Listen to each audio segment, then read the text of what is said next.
Hello, and welcome to a British Cartographic Society Teatime Talk. My name is Chris Tributus, and I am the coordinator for the Teatime Talks, and I will be today's chair. Today we had the pleasure of a talk from Stuart Ackland. He has worked in the map department at the Bodleian Library for 30 years, where he looks after the storage of their collection of over 2 million maps. He helps run the department blog, as well as assisting readers and the public with any map inquiries. Today's talk is on the drink map of Oxford, which marks the locations of all the pubs and breweries of Victorian Oxford. The map was produced in 1883 and gives an interesting insight into the social life of the City of the Dreaming Spires. I will now hand you over to Stuart for the full story. Thank you, Christopher, very much for that introduction. Right, so I'm hoping you can all see a little title there, Drink Map of Oxford, Just an Old Pub Guide. I'm lucky enough to work in the Bodleian, which is set in the centre of Oxford, and it's a beautiful location, a beautiful place, and we have a lot of maps of Oxford itself, a lot of very beautiful maps.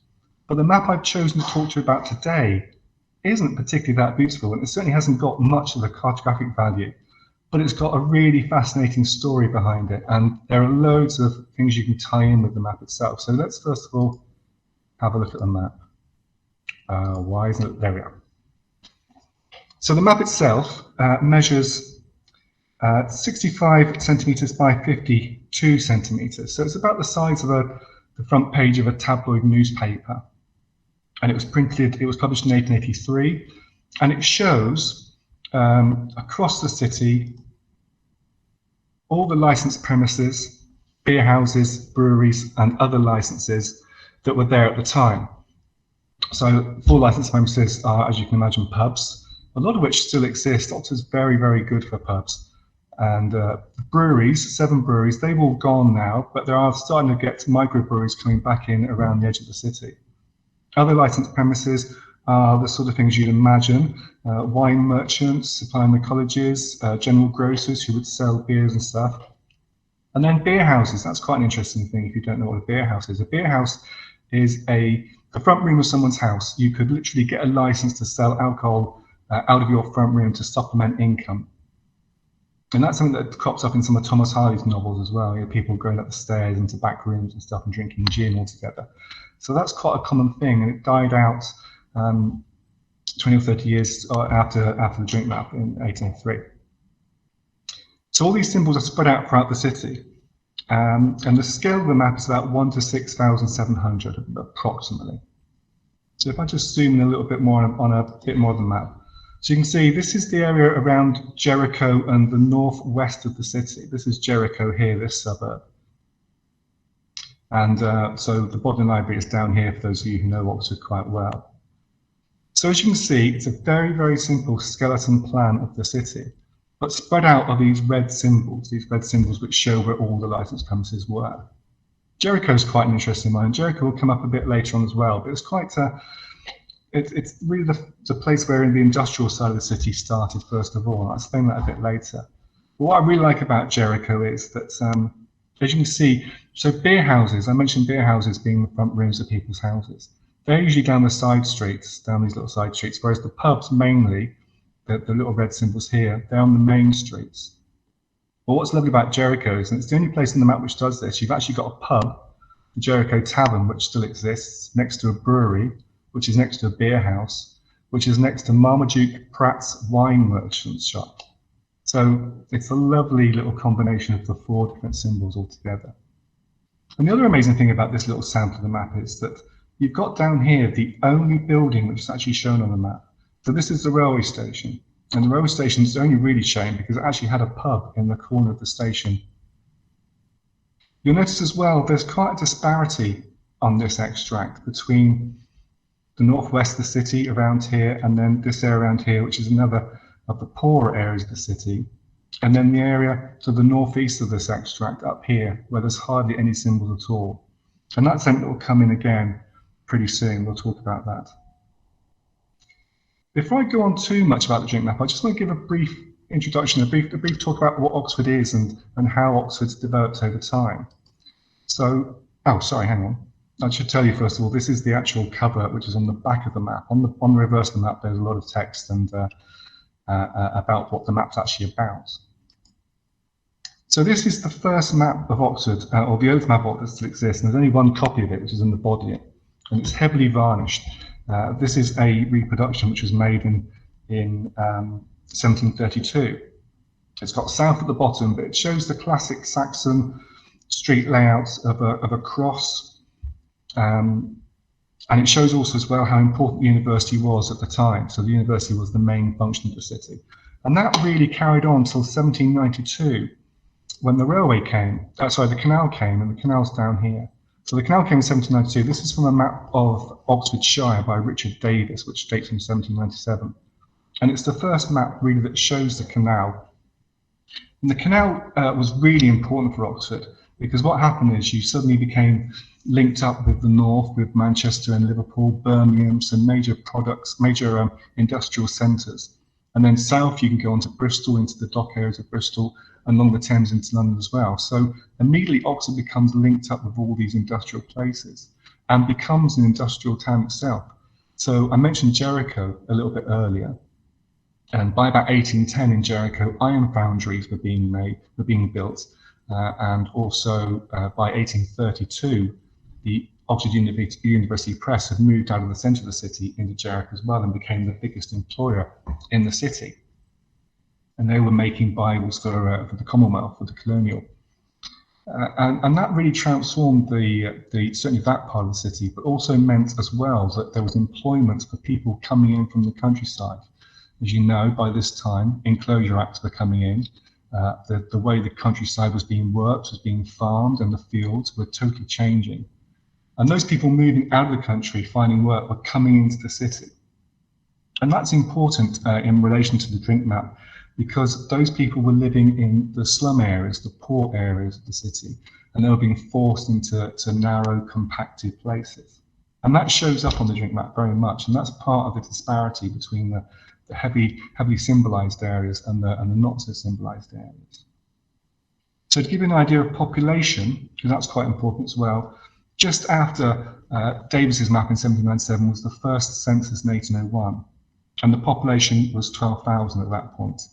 By 1881, so 2 years before the drink map was published, that population rocketed up to 35,260. And that is partly down to the industrialization that was done in the city, but also down to the countryside, the people moving in from the countryside and finding work. And these people were being crammed into narrow courts and narrow alleyways. So this is in St. Ebbs, which will come up again in a bit. And then there's another picture of another court. So this is the Wheatsheaf yard, which is just off the high street. There's still a court there, and there's still a pub called the Wheatsheaf there. But these two pictures hopefully give you an idea of what the city was like, what these narrow little corridors were like, which led to major cholera epidemics and a lot of sanitation problems. What I love about the drink map is that it's a map of contrasts. You have these amazing contrasts between some areas being heavily populated and some areas not being populated with symbols. And that's down to the poorer areas against the rich areas. So you have that contrast as well. But you also have this amazing contrast between the fact that the map is actually published, even though it looks like initially a pub guide to the city. It's actually published by Temperance Society. It's published by the Oxfordshire Band of Hope and Temperance Union, which was a union formed in 1847, and to encourage people to obviously give up drinking alcohol. And by the time the drink map was made, there were a number of different temperance societies in the city, and the Oxfordshire Band of Hope and Temperance Union was one. And they would have meetings, and they would encourage people to stop drinking by getting them to sign these pledge cards. And they produced this map to show, not as a guide to how much, where to go to get drinks, but to show how much there were places to get drinks in the city, to try and shame the magistrates into stopping to give licenses to these places.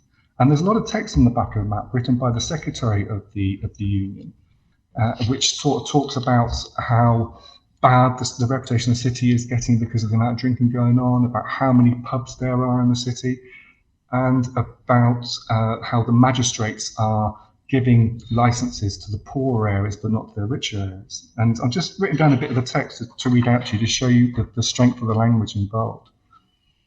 So that drunkenness abounds and its attendant evils, crime and pauperism, are ever calling our attention.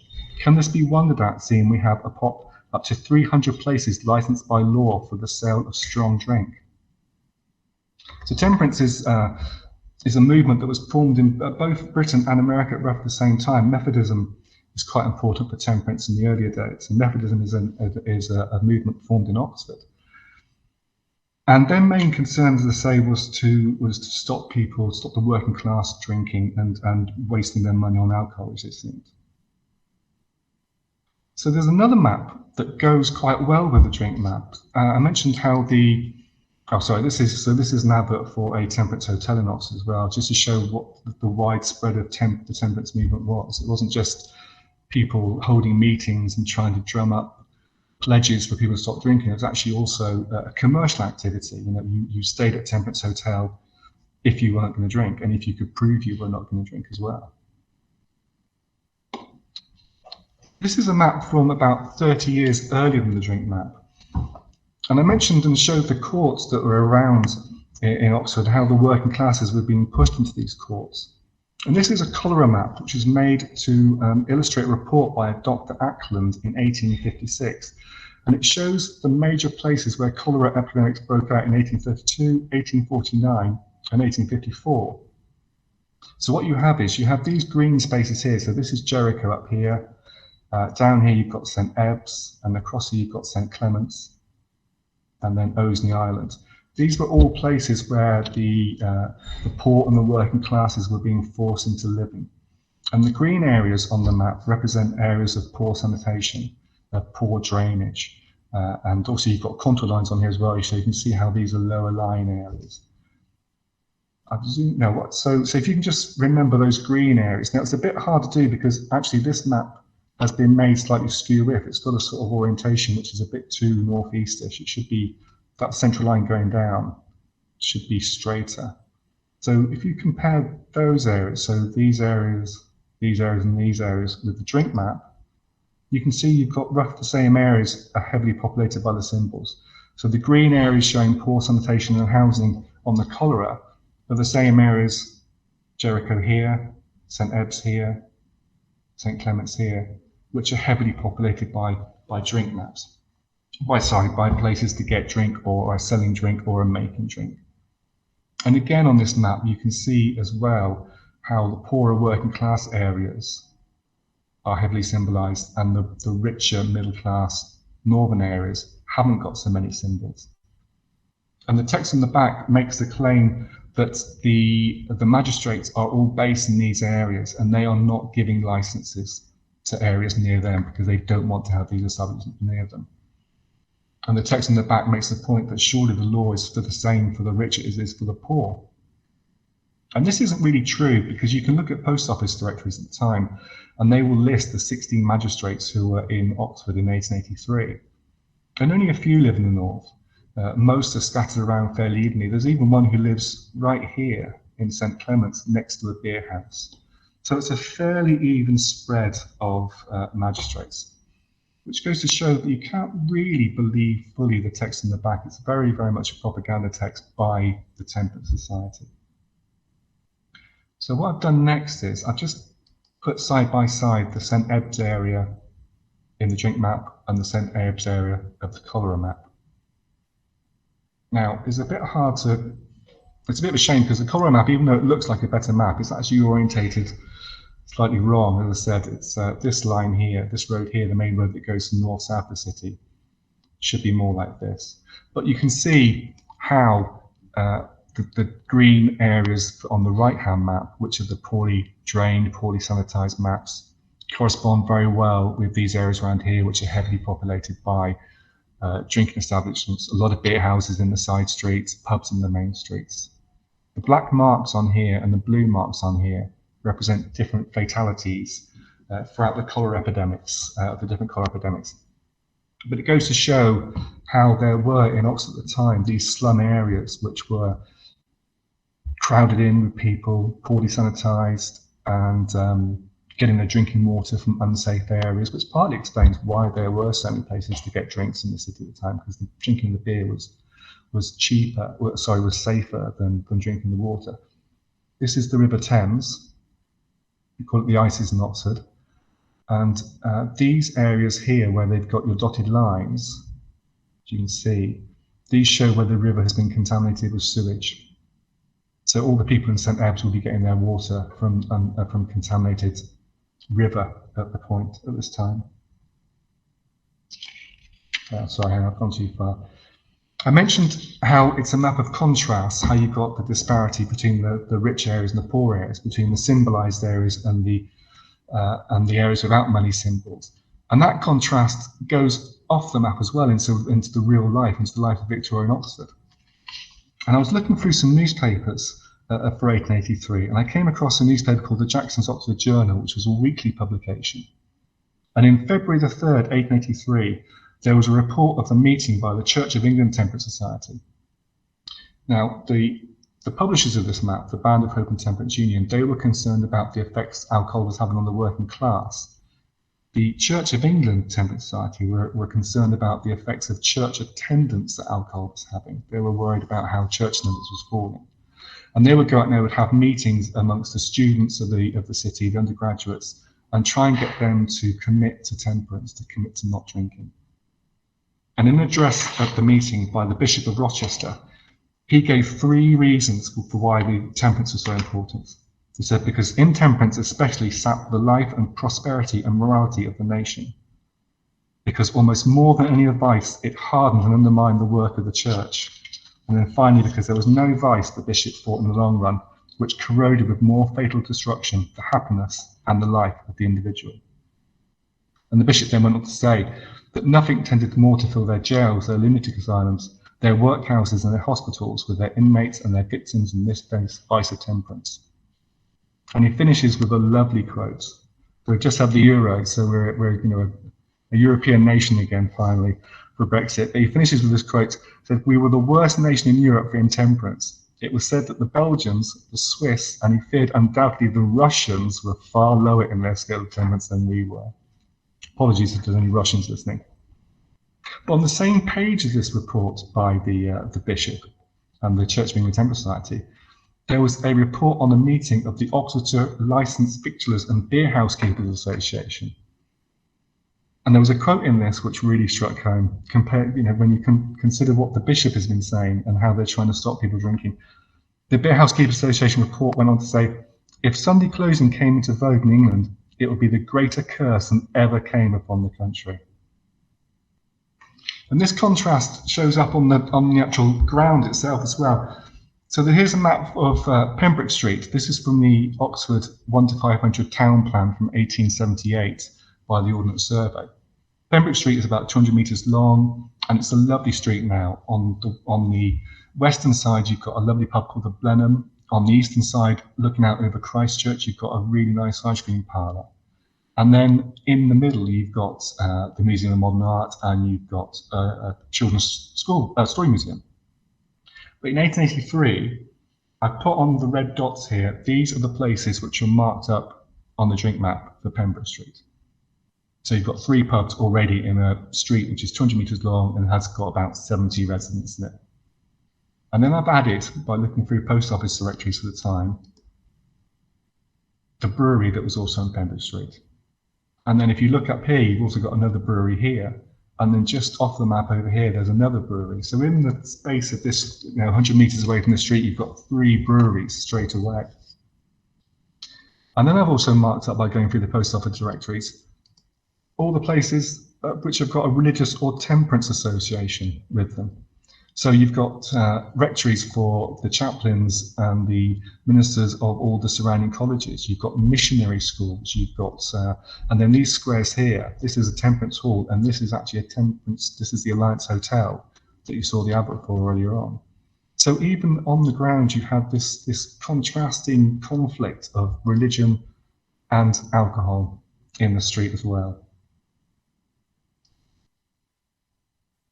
That's my talk done. But I just would like to say one thing about the drink map. For us, the drink map's really important because we use it a lot in exhibitions, we use it a lot in story, show and tell, and the reaction is always really good because people laugh at the map because they think it's a pub guide from the Victorian times, and why would the Victorians do this? But in fact, and then you get the irony of the telling them that it's actually made by a temperance society, and the map is designed to stop people drinking. And this is an effect which has been created by the Bodleian because of the way we store our maps. We store our maps flat, and obviously the map would have been bought folded, so people would have known when they bought the map what they were actually buying. But it's only us with our storage situation that we have this effect created by this map, this wonderful map. And a map for me, which I think is really important because it's of a map of my city, and it tells me stories about how it was in Victorian times, and also because there's no university buildings on the map at all. It's a map purely for the people and of the people of Oxford. That's my talk. I think I was meant to talk 20 minutes, and that's it. So if anyone's got any questions, then please feel free to. I'll just say by the way that the map is actually, if you're interested, you can buy copies of the map from the Bodleian Library gift shop, which is online. I'm going to stop showing that now, and if I can get out of it. Okay. Well, thank you very much for that. That was a very interesting talk, and now let's move on to the Q&A section. So, our first question: are there any other city drink maps that you're aware of? Yes, there are there are quite a lot of city drink maps actually. So probably the most famous one is the one from Manchester, which was published a bit earlier, I think, than this one, and that was actually published in the Manchester Guardian. But there's also one of London from roughly the same time as well, called The Modern Plague of London, which gives you an idea of how crucial they thought this problem was. It's a map of the centre of London, which is actually covered in spots to show how many pubs were there, far more than there are in Oxford actually. There's a map enthusiast from Boston, America, called Chris Butler, who's actually working on drink maps of England, and she's going to produce a book about it. She's come across over 80 now. Just to show how many there are. And some cities have more than one. So Norwich, for instance, has more than one. We've only got this one for Oxford here in the library, but there are loads. So a lot of cities had it because there are a lot of temperance societies spread out throughout the whole country as well. So I say Oxford had about 5 or 6 different temperance societies, and a lot of other places would have had similar. So it was a widespread movement. Okay, that's very interesting to know. Yes, I can see we're getting a brief highlight about the facsimile of the map, and how it's got a wonderful accompanying essay written by yourself. Thank you. Yes, I think more importantly, what the reproduction also reproduces completely the original text from 1883 by the Secretary of the Society, so you can really read how passionate these people were about what they saw as a really bad problem, affecting crime and poverty and all sorts of effects that alcohol was having. A very interesting historical document, I have to say that. So here's another question: is there one of Salisbury? I don't know. I don't know. I'm sorry. We certainly haven't got one of Salisbury. The only one we've got in our collection is the original, the Oxford one, and then a reproduction of the London one. So there probably would have been done one of Salisbury. But the problem was that a lot of them were made and put into newspapers. So it's very hard to find them catalogued individually in records and library records. Okay, yes, it's a bit of luck that it was a nice published map that and printed separately. So yes, I have to say it's been very interesting so far. Right. Oh, here's a question. What is your own favourite ale? My own favourite ale, crikey. Well, I really liked a beer called Bombardier by Charles Wells. I'm also quite passionate about Hogarden, so I like wheat beers. So it might be one of those. Too many to mention. Yes. So, yes, I have. If anyone has any questions, we're more than happy to. Anyone else has any other questions, we'll happily answer them. I I can see that some people have been quite happy. I can see people have been very happy with what you've what you've said today. They've had a few interesting. We've had a bit on the drink map of Manchester, actually. Yes, so that was it's been commissioned by the mayor to issue drink licenses. Yes. I think pubs have got a fascinating history because I found it so much more than they became so much more than what we expect now from a pub. So meeting houses and all sorts of things happening in pubs other than just drinking. And one really interesting fact I found out was that employers would quite often pay their employees in a pub on a Friday night. And usually because the landlord of that pub had given the employer a backhander. So obviously, if you get paid in a pub on a Friday night, what are you going to do with most of your money? It was a vicious circle. It really was. And then it's an interesting topic, and the map only scrapes the surface really of showing, but of showing part of this, part of the wider story. Thank you for joining us today. I want to thank Stuart once again for an interesting talk. Our next talk will be from Dr. Arthur Allen, with his talk on the Directorate of Overseas Surveys, 1946 to 1984, and its contribution to cartography. We look forward to seeing you in the future. Thank you and goodbye.